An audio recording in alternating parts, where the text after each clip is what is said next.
protested. Well, in any event, down in Odessa on the Black Sea, these Ukrainian nationalists who had staged the coup trapped 42 men and women in a trade union building where they had escaped to. And all of these were unarmed people, and the Ukrainians burned them alive. And in fact, there was a fellow, Andrei Brzezinski, who jumped out the window to escape the fire, and they set upon him and they beat him to death with iron pipes. It was believed rather widely that the massacre in Odessa was a planned act of intimidation, basically in order to solidify the strength of the coup government, the revolutionary government, and to prevent any of the Russian-speaking Ukrainians from voicing opposition. It's important to note that the Central Intelligence Agency clearly has produced blacklists of people for the Ukrainian government to pinpoint and to go out and arrest or to assassinate. The governor of Nikolaev, in that region, openly called for the assassination of any Ukrainians who supported Russia. Now, many of them do because they speak Russian and that's their heritage. Ukraine is a very complex place, and there is a mix of ethnic Ukrainians and ethnic Russians.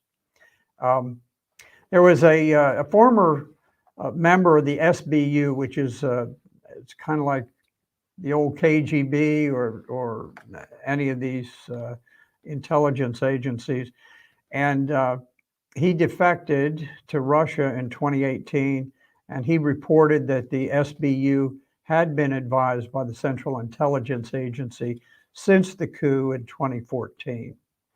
But in any event, the Ukrainian military failed to pull off their much touted Kherson counteroffensive on the Black Sea.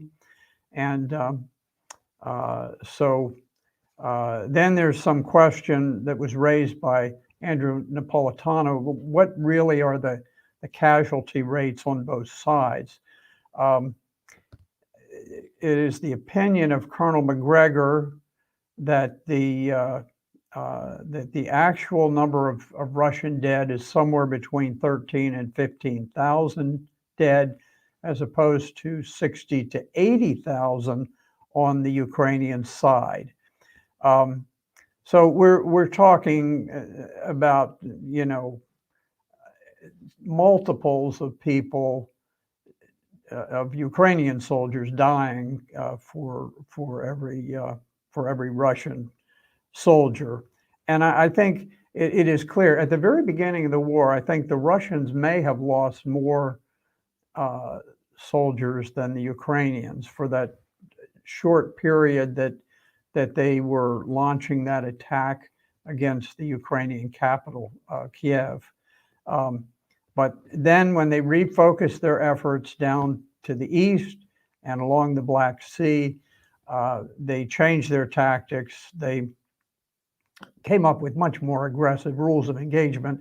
And at that point, their casualties went way down and the Ukrainians' casualties went way up. And that continues to be the case right now. Okay, here's another report. This is Carl Osgood.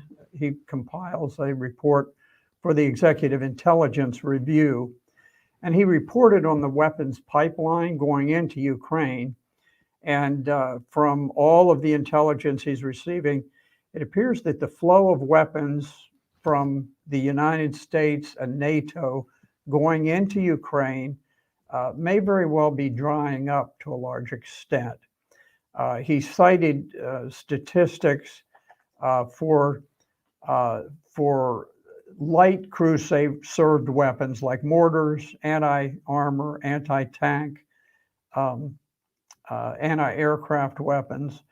And he showed that they hit a peak of 11,000 units in April, and it's dwindled down to 1,200 in August.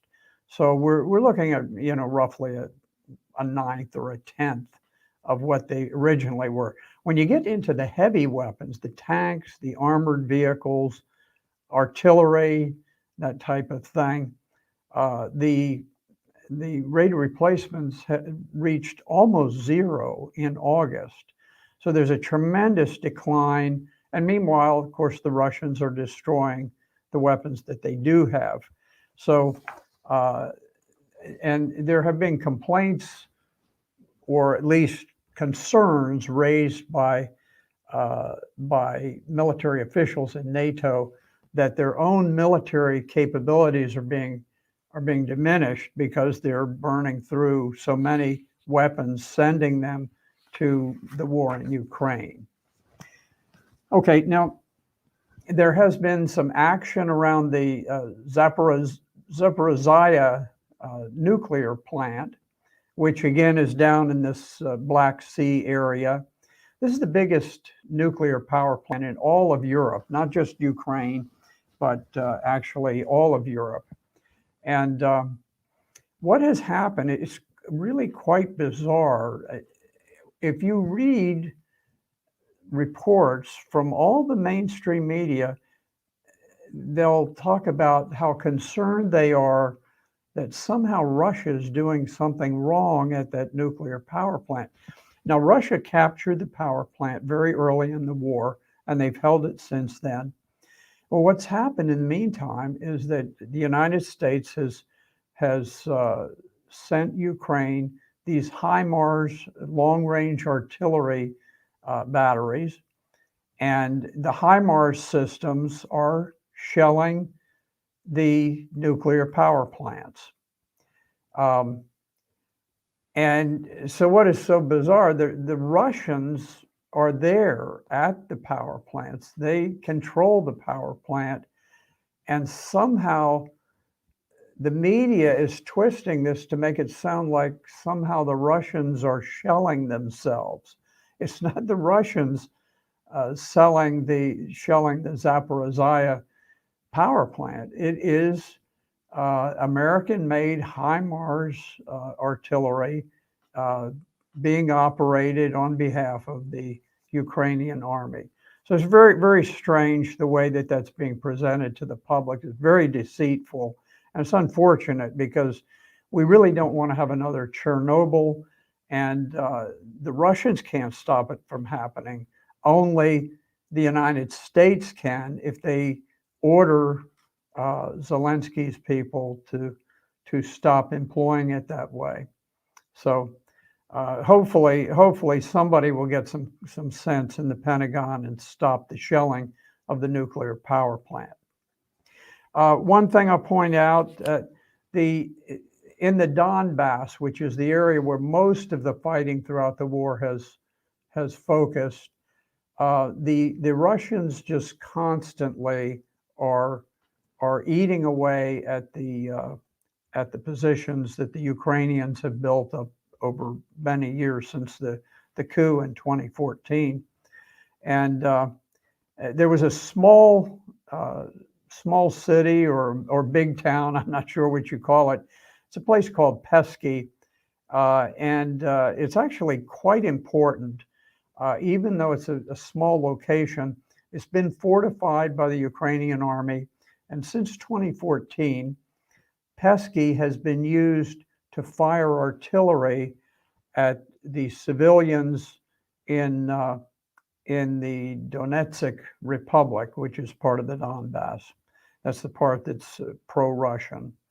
And they've killed 14,000 people, most of them civilians, ever since the Obama administration overthrew the government of Ukraine and installed its own people in 2014.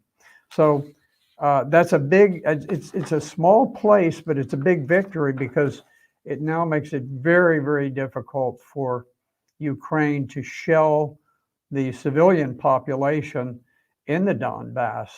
And So that's, and it may allow for the reopening of the airport to the Donetsk People's Republic.